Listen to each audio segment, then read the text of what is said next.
Խոսենք փաստերով։ Առաջինը հարց, որ տրվում էր Լուկաշենկոյի կողմից, հա, այդ որ ուր է գնալու Հայաստանի Հանրապետությունը, հիմա այդ հարցը տրվում է նաև Մոսկվայի եւ ԵԱՏՄ այլ պետությունների կողմից։ Ավելի հստակ է հարցը տրվում. ուր եք գնում դուք։ Պատասխանեք այս հարցին, որովհետեւ դուք հանդիսանում եք ԵԱՏՄ անդամ պետություն, բայց ընդունում եք օրենքներ, որոնք տանում են ձեզ դեպի Եվրամիություն։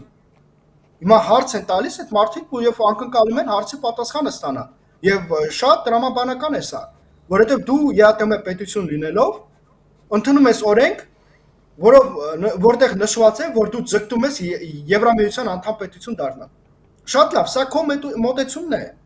Եթե ուզում ես, կարող ես ԵԱՏՄ-ից դուրս գալ, Եվրամիության անդամ պետություն դառնալ, կարող ես թուրքական գործունեության այդ կազմակերպության անդամ պետություն դառնալ։ Ինչ ուզում ես, արա։ Բայց մեզ հստակ պատասխան տու, թե ուր ես դու գնում, որպեսզի մենք հասկանանք։ Եթե դու գնում ես Եվրամիություն, դու չես կարող միաժամանակ ուրեմն շարունակել մնալ ԵԱՏՄ կազմակերպության շարքում, որովհետև այստեղից դու օգուտ ես ստանում, բայց քո ցանկությունը հետագայում այլ է։ Դու այլ տեղ ես հետագայում ուզում գնալ։